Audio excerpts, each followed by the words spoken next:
मूषक जी, भ्राता ने तो मुझे भी आगे की यात्रा पर जाने के लिए मना कर दिया, परंतु मैं इस स्थिति में उन्हें अकेले छोड़कर कहीं नहीं जाऊंगा।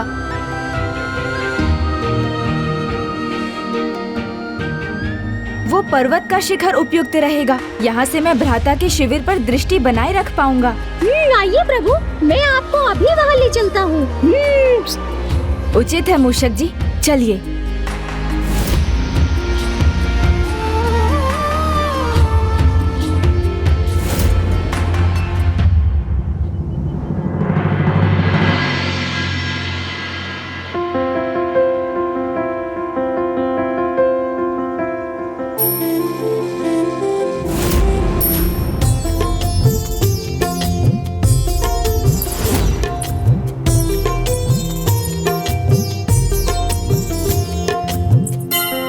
स्वामी, मैं शीघ्र आपके निकट पहुंचूंगी।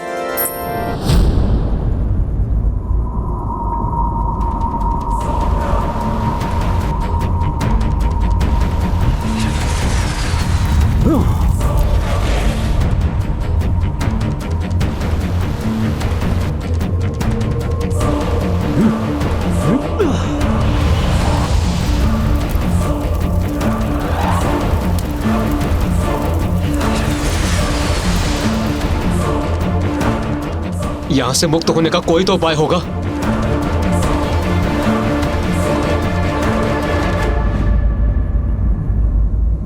आप चिंता मत कीजिए, हम यहाँ अधिक समय तक बंदी नहीं रहेंगे, क्योंकि मुझे प्रभु के आगमन का आभास हो रहा है।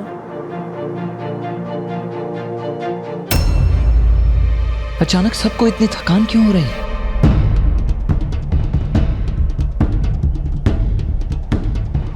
और स्वयं मुझे भी थकान का अनुभव हो रहा है।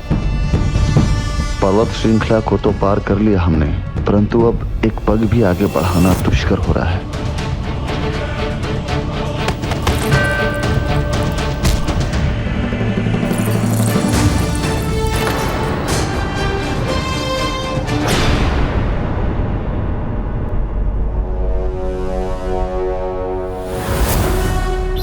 प्रभु, हमारी सेना को अचानक क्या हो गया? इतनी लंबी यात्रा में तनिक भी नहीं थके, बड़े उत्साह से कैलाश से अभी तक चलते रहे, तो अब इस थकान का क्या कारण है प्रभु? यात्रा में ऐसा ही होता है मूषक जी, जब तक मार्ग पर होते हैं तो थकान पता नहीं चलती, किंतु जब यात्रा का अंत निकट आता है और ये हमें भी ज्ञात हो जाता है, तब अचानक तन की थकान मन को भी घेर लेती है। इस अवस्था में मैं सभी को आगे बढ़ने के लिए प्रेरित कैसे करूं? मैं तो चाहकर भी भ्राता की सहायता नहीं कर सकता, क्योंकि पाशुपतास्त्र भ्राता को कैसे प्राप्त होगा ये तो प्रभु ने भी नहीं बताया, और यहाँ तो इनकी संपूर्ण सेना थकान में डूबी हुई है, तो अब भ्राता क्या करेंगे?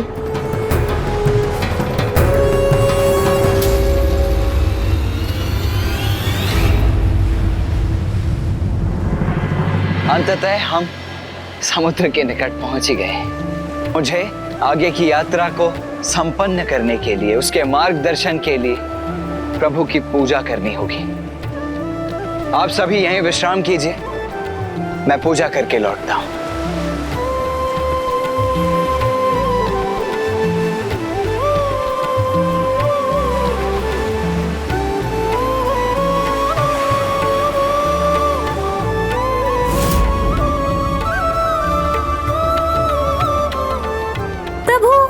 भ्राता कार्तिकेय और उनकी सेना तो इन बादलों के कारण दिखाई ही नहीं दे रही। अब हम उन पर दृष्टि कैसे रखेंगे प्रभु? उन पर कोई संकट आ गया तो? आप निश्चिंत रहिए मूषक जी, मैं ऐसा कदापि नहीं होने दूंगा।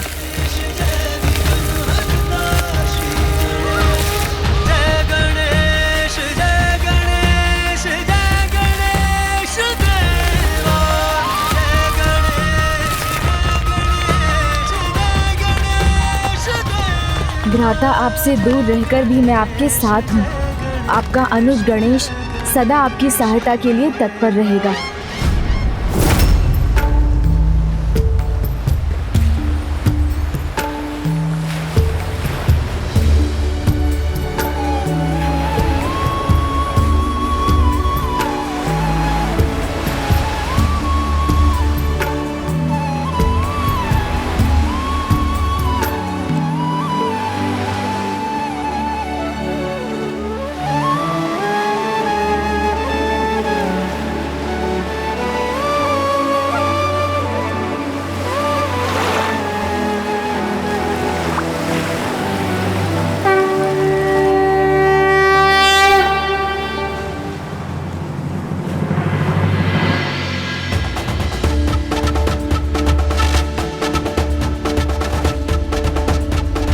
जल में यह शिला तो बिल्कुल शिवलिंग की भांति ही प्रतीत हो रही। कदाचित प्रभु ने मेरी प्रार्थना सुन ली। जय भोलेनाथ।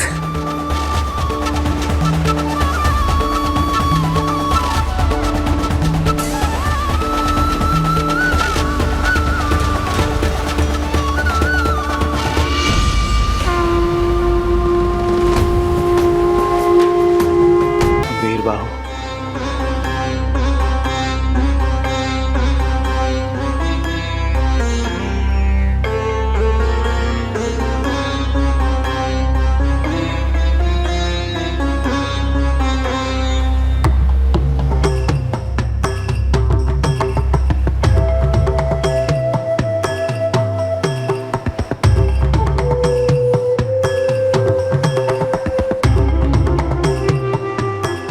अब तो मुझसे चला भी नहीं जा रहा।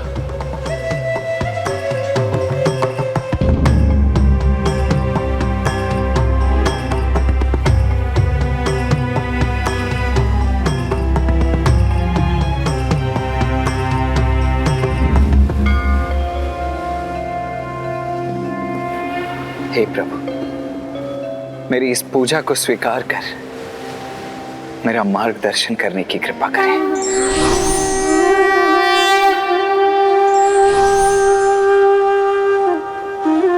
ओम नमः शिवाय। ओम नमः शिवाय।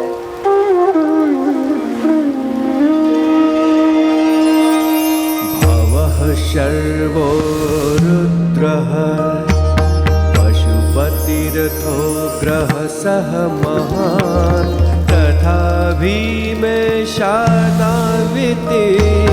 यदभिधानाष्टकमिदम्। प्रभु आपके श्रीकालहस्ती धाम में मेरी पूजा स्वीकार करें। स्वामी,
प्रणाम माँ।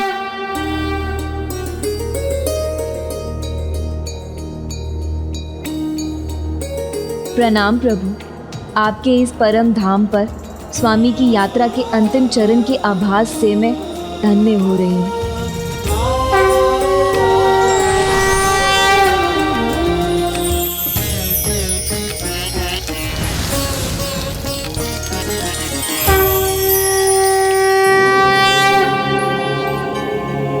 समय आ गया है जब मुझे पुत्र कार्तिकेय को पाशुपतास्त्र प्राप्ति के लिए तैयार करना चाहिए। तैयार तो मुझे भी करना है देव सेना को उसके भावी जीवन के लिए। प्रभु, मैं तो स्वामी कार्तिकेय के पद चिन्हों पर चलते हुए पंचभूत लिंगों की यात्रा संपन्न कर अपने लक्ष्य के निकट पहुंच रही हूँ।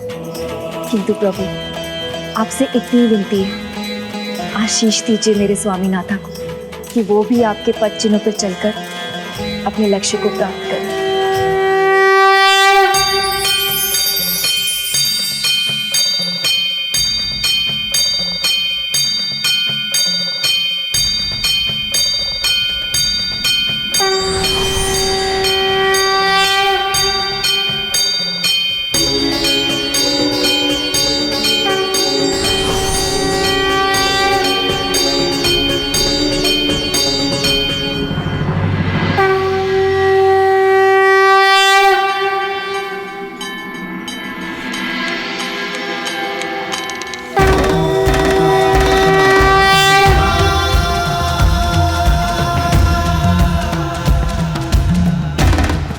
प्रणाम प्रभु। एक बार पुनः आपकी कृपा पाकर मैं धन्य हुआ। हे जगत पिता, मैं अपनी सभी भूलों के लिए आपसे क्षमा प्रार्थी हूँ। पंचभूत लिंगों की यात्रा के पश्चात भी अब तक मुझे पशुपतास्त्र की प्राप्ति नहीं हुई है, और आपको तो सब कुछ ज्ञात है प्रभु कि इस समय मुझे पशुपतास्त्र की कितनी अधिक आवश्यकता है। मुझे अन्य देवताओं की रक्षा करनी है, मुझे देवराज पुत्र जयंत की रक्षा करनी है, और उन दुष्ट असुरों का सर्वनाश करना है प्रभु। इसीलिए इस यात्रा में अब आप ही मेरा मार्गदर्शन करें। पुत्र, पाशुपतास्त्र एक महान और अत्यंत शक्तिशाली अस्त्र है। उसे प्राप्त होने की योग्यता प्रमाणित करने में 3 आवश्यक चरण हैं। सर्वप्रथम कठोर श्रम, दूसरा निराश हुए बिना पूर्ण निष्ठा से निरंतर उसे पाने की चेष्टा, और तीसरा एवं सर्वाधिक महत्वपूर्ण, उस अस्त्र को संभालने की क्षमता भी होनी चाहिए। माँ, आपको अनेकों धन्यवाद। आपके आशीष से ही मैं अपनी इस यात्रा की पूर्णता के निकट पहुंची। हाँ पुत्री, इस कठिन यात्रा को पूर्ण कर तुमने भक्ति, निष्ठा और समर्पण का परिचय दिया है। तुमने पाशुपतास्त्र प्राप्ति के 2 चरणों को सफलतापूर्वक पूर्ण कर लिया है पुत्र। अतः मैं तुम्हें पाशुपतास्त्र प्रदान करता हूँ।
कितना दिव्य दृश्य है ये।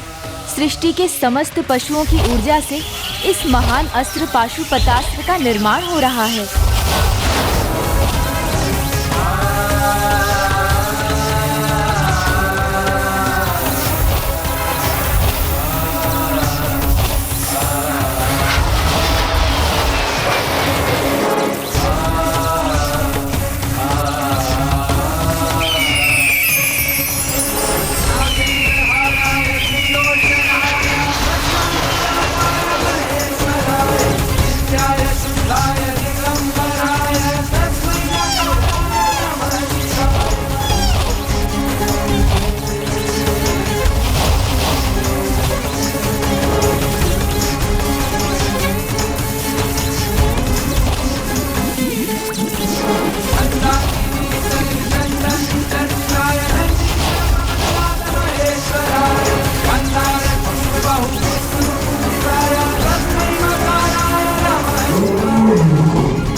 पुत्र, पाशुपतास्त्र तुम्हारे समक्ष है। इसे प्राप्त, इसे प्राप्त।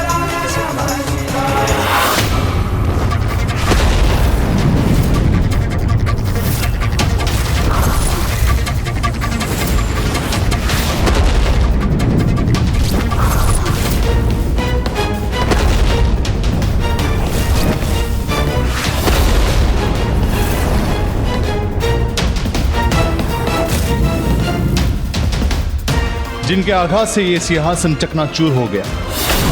कैसा घोर अनर्थ है, क्या अस्त्र है?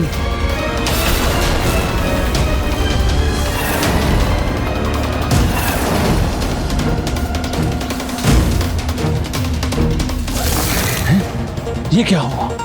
अवश्य ये भ्रम था मेरा, किंतु फिर ऐसे भयानक अस्त्र की कल्पना क्यों की मैंने?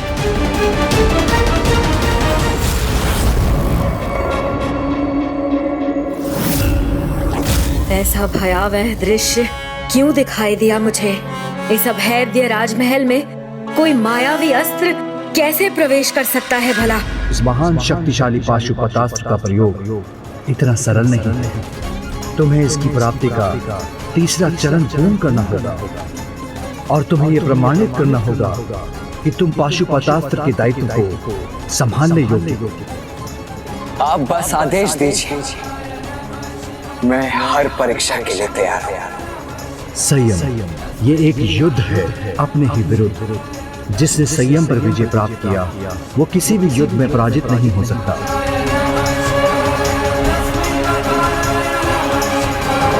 इसीलिए पाशुपतास्त्र को संभालने के लिए इस परीक्षा में उत्तीर्ण होना है।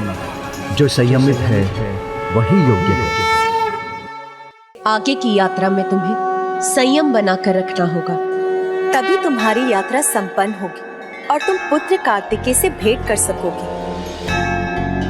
विवाहित जीवन में आने वाले मनमुटाव को दूर करता है, पति पत्नी की आपस में समझ बढ़ाता है। इसलिए विवाह के 7 वचनों में से एक वचन है परस्त्रियम मातु समाम समीक्षम स्नेहम सदा चेन्मयी कांत कूर्या, जिसे पति पत्नी के मधुर संबंध कोई पर पुरुष अथवा पर स्त्री अविश्वास का बीज बोने में सफल न हो सके। और ऐसे विश्वास भरे संबंध की दृढ़ता संयम पर ही आधारित है। धन्यवाद माँ।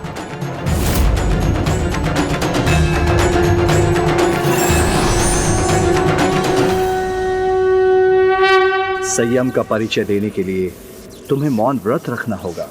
आपका वचन मेरे लिए आदेश है। आप जो भी व्रत कहेंगे मैं उसके लिए तैयार हूँ।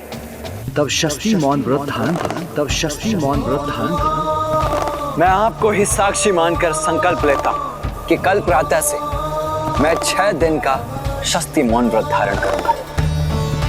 व्रत के प्रत्येक दिन का आरंभ मैं प्रभु पूजा में 1 सहस्त्र 8 बेलपत्र और 1 सहस्त्र 8 पुष्पों के अभिषेक से करूंगा।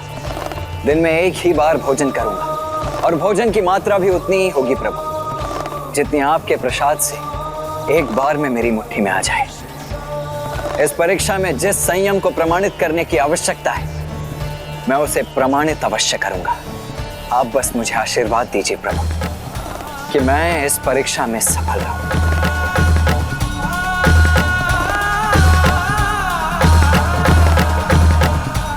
कल्याण हो पुत्र, सफल सफल।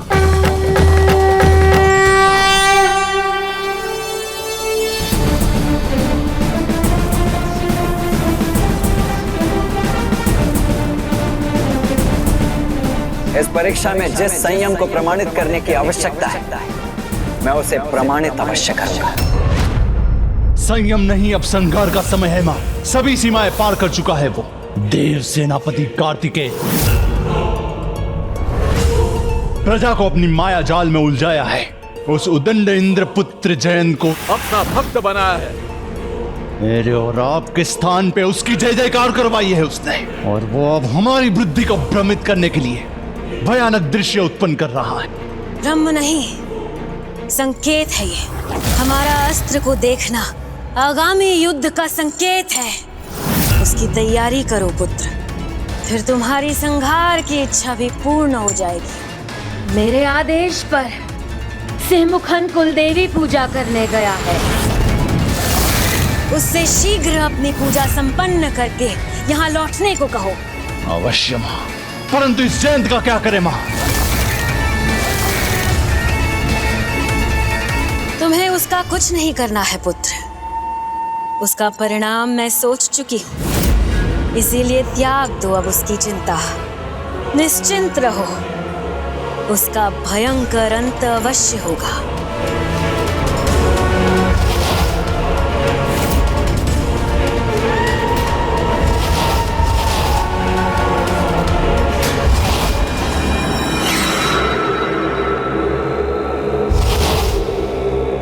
तुम दोनों पर भी कार्तिकेय भक्ति हावी है ना?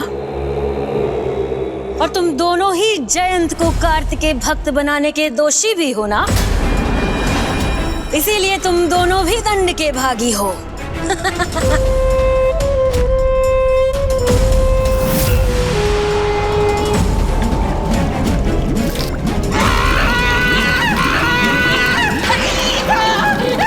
प्रभु दया कीजिए, प्रभु दया कीजिए, दया कीजिए प्रभु, रक्षण कीजिए, कृपा कीजिए।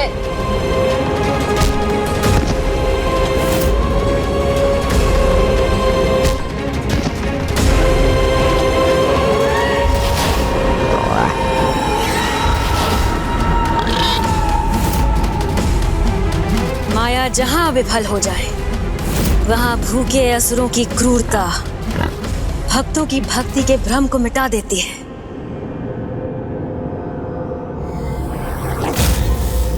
यहाँ से मुक्त होने का क्या मार्ग है? अब यहाँ और कौन सा संकट छाने वाला है?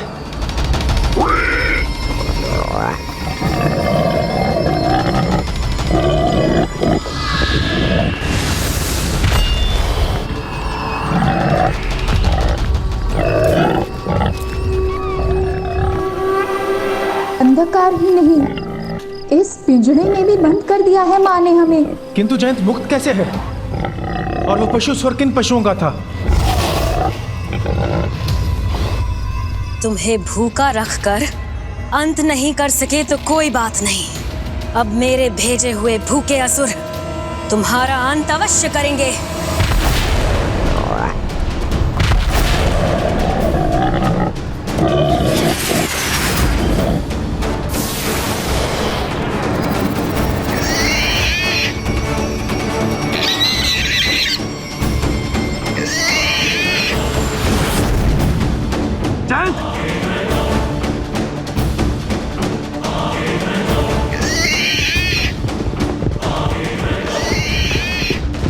मात्र 6 दिन दे रही हूं तुम्हें।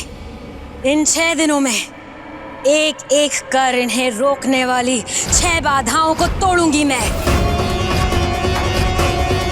6 दिन बढ़ने दूंगी इनकी भूख, जिससे वो अपने चरम पर पहुंच सके।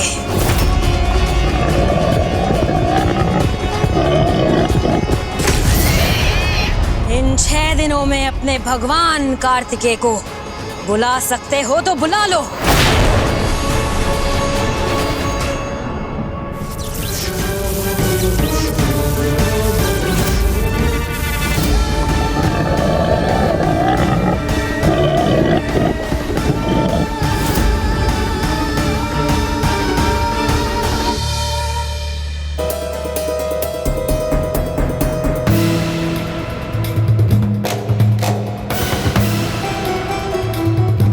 भाभी माँ तो अत्यंत निकट पहुँच गई हैं और मैं अभी तक भ्राता को विवाह के लिए मनाने में सफल नहीं हो पाया।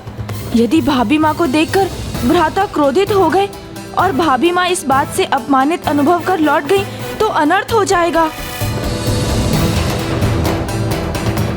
प्रभु, आपको प्रथम बार इतना चिंतित देखा है मैंने। चिंता का ही तो विषय है मूषक जी। एक और जयंत पर निरंतर संकट बढ़ता जा रहा है, वहीं दूसरी ओर हमारी सेना अब बिल्कुल क्लांत हो चुकी है और अब भाभी माँ भी यहाँ पहुँच गई हैं। पता नहीं इन संकटों का कैसे निवारण होगा।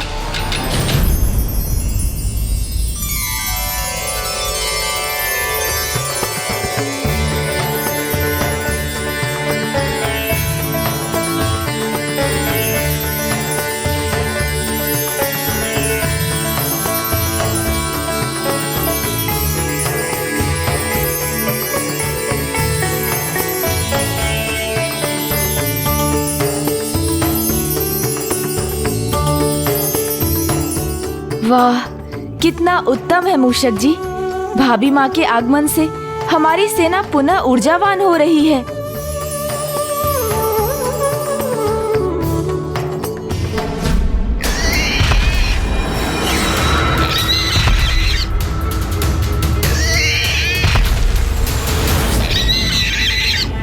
पुत्र जयंत, प्रत्येक संकट का सामना बिना डरे किया है जयंत ने, किंतु वो है तो अभी भी अबोध बालक ही। इतने भयंकर पशु असुरों को देखकर तो महायोद्धा भी भयभीत हो जाए। मेरे प्रभु ही मेरे रक्षक हैं। वो हर बार के समान इस बार भी मुझे सुरक्षित अवश्य रखेंगे। प्रभु आप मेरी रक्षा करेंगे ना? आनंदित हुआ इनके मुख पे भय देखकर। कब से मेरी आंखें प्रतीक्षा कर रही थी ये भय को देखने के लिए।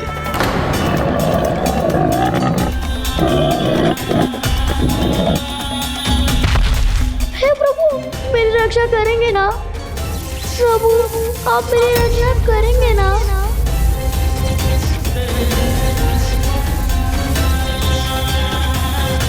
हे प्रभु मेरी रक्षा करेंगे ना? प्रभु, अब आपके मुख में ये चिंता की रेखा क्यों है? चिंता मुझे, जयंत और अन्य देवताओं की भी, और साथ ही हमारी संपूर्ण सेना की भी है वीर भाव। वहां वो दुष्ट उन सबको सुरक्षित रहने नहीं देगा और उन सब की सुरक्षा मेरे अतिरिक्त कोई और कर भी नहीं सकता है। और तो और क्या मेरी संपूर्ण सेना इतनी लंबी यात्रा करके ऊर्जा विहीन हो चुकी है।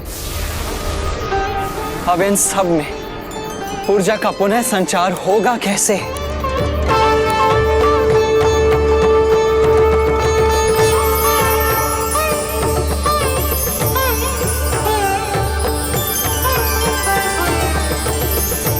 कुछ भी हो, करना तो मुझे ही कुछ होगा अब। परंतु ऐसी स्थिति में जब जयंत संकट में है एवं देव सेना ऊर्जा विहीन हो रही है, मैं अपना मौन व्रत कैसे आरंभ करूं?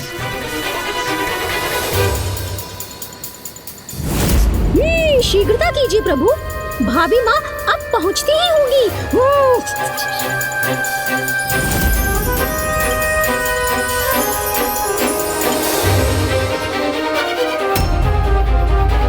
जम्बुकेश्वर आने से पूर्व ही मैंने ये स्पष्ट किया था कि इस यात्रा के अंतिम चरण में तुम हमारे साथ नहीं चलोगे, इसीलिए अब तुम यहीं रुको और हमें आगे बढ़ने दो। यदि मैं एक पग भी आगे बढ़ाऊंगा तो उस क्षेत्र में प्रवेश कर जाऊंगा जहां भ्राता हैं, और उनसे अनुमति लिए बिना ऐसा किया तो उनके आदेश का उल्लंघन करूंगा। ये तो बड़ी उलझन हो गई है, अब मैं क्या करूं?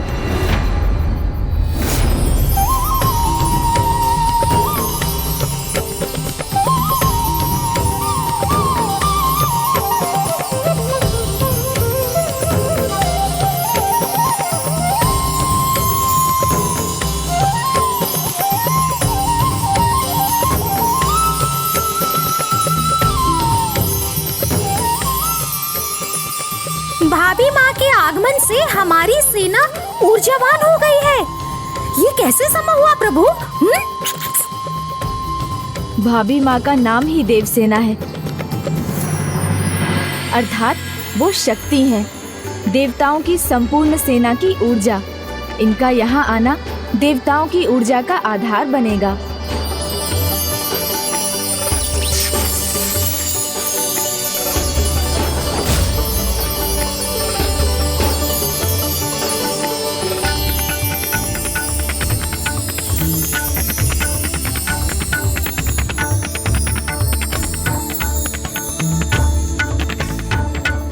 देव सेनापति कुमार कार्तिकेय, आप तनिक भी चिंता मत कीजिए, हमारी सेना का नेतृत्व मैं संभाल लूंगा। और प्रभु, मैं जयंत और देवताओं की रक्षा करने के लिए प्रस्थान करूंगा। वीर बाहु का जाना अत्यंत आवश्यक है।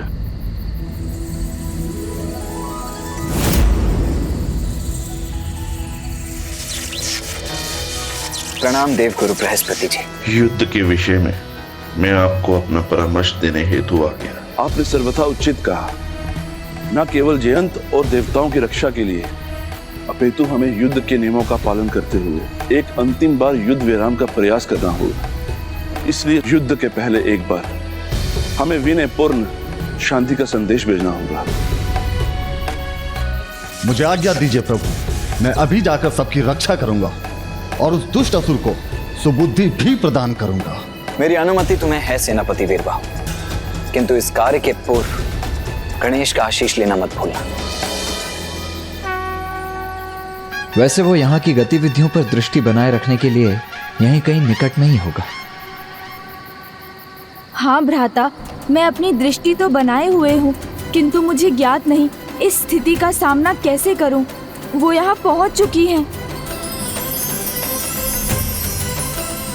देवगुरु, आपके इस नीति संकट सुझाव के लिए आपको अनेकों धन्यवाद। कल्याण।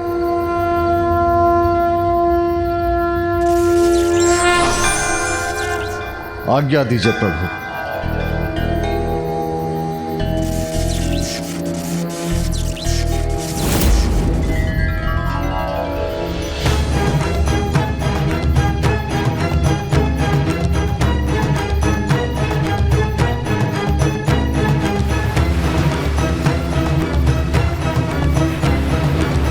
वीरबाहु, देव सेनापति कुमार कार्तिकेय ने कहा था आगे बढ़ने के पूर्व आपको प्रथम पूज्य गणेश जी से आशीष प्राप्त करनी होगी। किंतु देवराज, प्रभु कार्तिकेय और प्रभु गणेश दोनों परम ब्रह्म हैं। इसलिए प्रभु कार्तिकेय से आशीष लेना गणेश जी से आशीष लेने के समान भी तो है। इसलिए इस समय मुझे तनिक भी विलंब किए बिना जयंत और देवताओं की रक्षा की चिंता करनी चाहिए। और अभी गणेश जी को ढूंढने लगा तो बहुत समय बीत जाएगा और जयंत की सहायता में मुझे देर हो जाएगी। किंतु भ्राता, महेंद्रपुरी तो लंका से भी आगे है, फिर आप इस सागर को पार कर वहां कैसे पहुंचेंगे? चिंता मत करो भ्राता, प्रभु ने आज्ञा दी है तो मार्ग भी सुगम बना देंगे।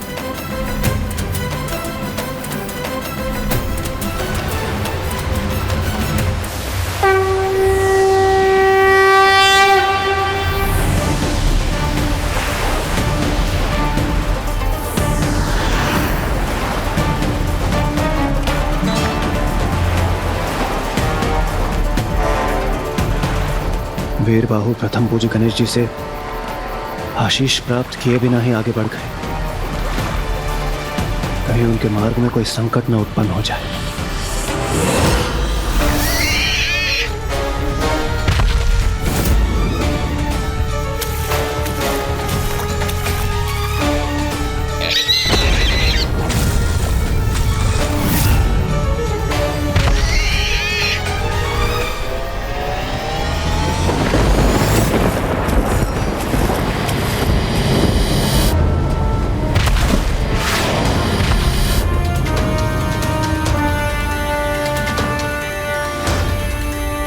स्वामी कार्तिकेय के भक्त संकट में हैं।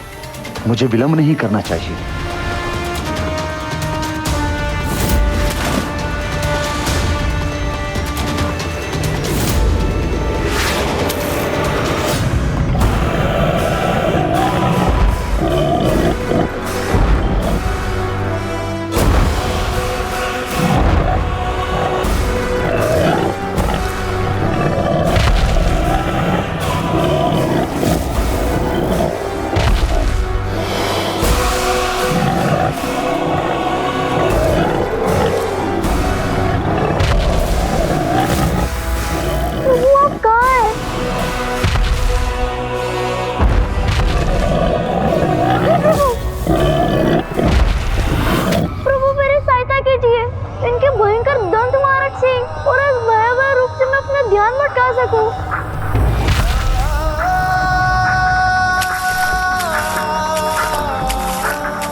कीजिए कि मैं अपने भय पर नियंत्रण पाकर बस सबका ध्यान कर सकूं।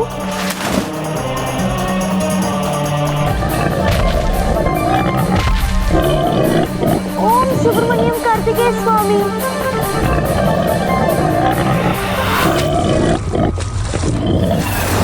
ओम सुब्रमण्यम कार्तिकेय स्वामी। ओम सुब्रमण्यम कार्तिकेय स्वामी।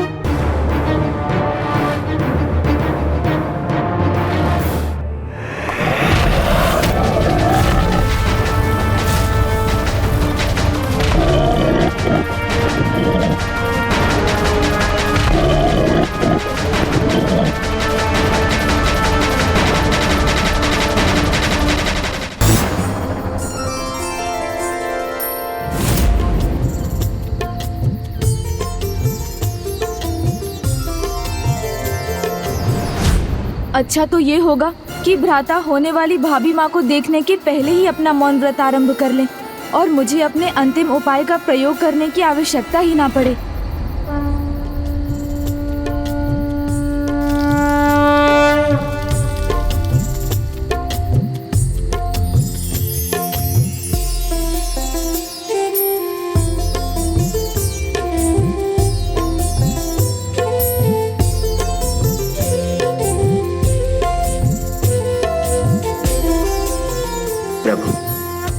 मैं आज से अगले 6 दिन तक संपूर्ण संयम एवं एकाग्रता के साथ अपना मौन व्रत पूर्ण कर यह सिद्ध करूंगा कि मैं पशुपतास्त्र धारण करने के योग्य हूं।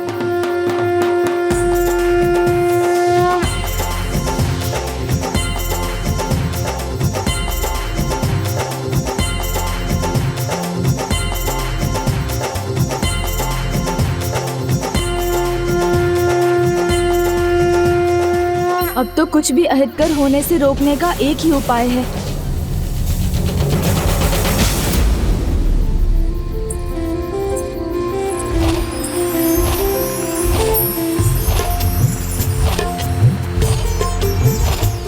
ओम कार्तिकेय सुब्रमण्यम स्वामी।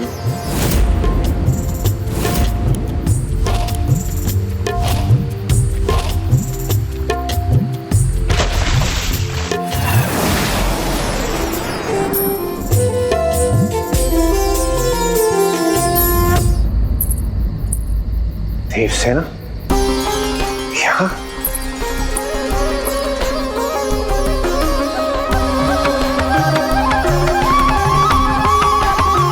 पुत्री, ये तुम्हारी दिव्यता ही जिसके कारण समस्त देवसेना में एक नवीन ऊर्जा जागृत हुई। हम सभी में एक उत्साह उत्पन्न हुआ।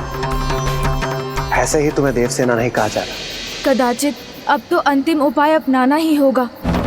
किंतु आपका अंतिम उपाय क्या है प्रभु?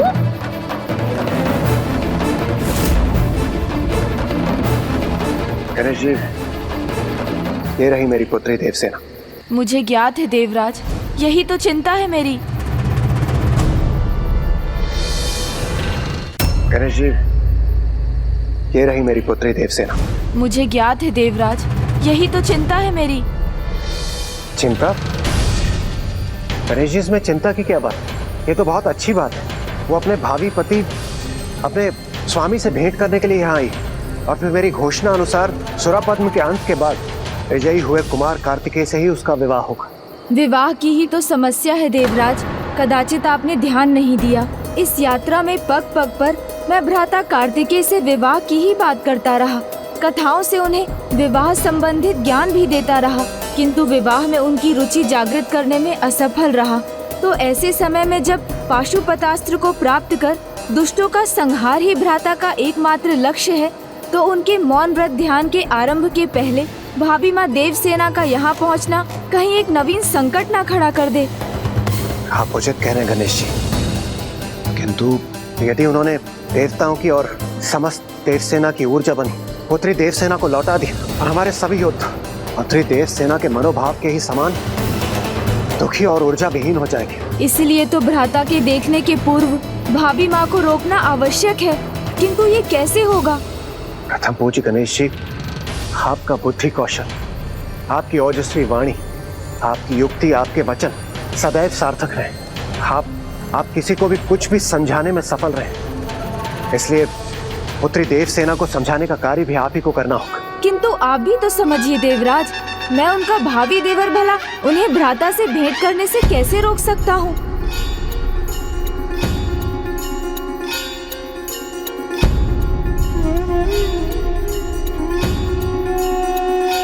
गणेश जी, अब सोचने समझने का समय बिल्कुल भी नहीं।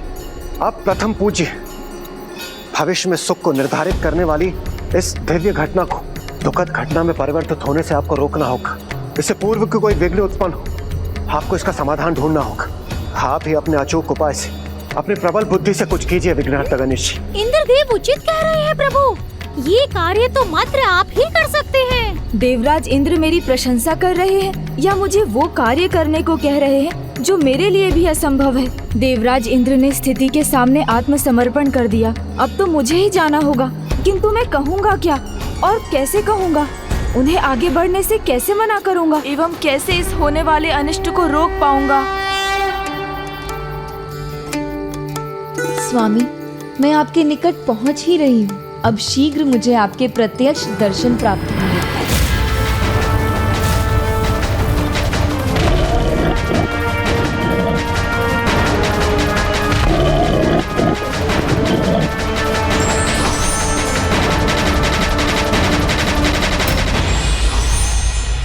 शक्ति का उपयोग कल्याण के लिए तभी किया जा सकता है जब शक्तिशाली व्यक्ति में संयम का गुण विद्यमान हो। विघ्नहर्ता श्री गणेश के अद्भुत शक्तियों से भरे वीडियोस देखने के लिए चैनल को सब्सक्राइब करना न भूलें और साथ ही बेल आइकॉन भी दबाएं।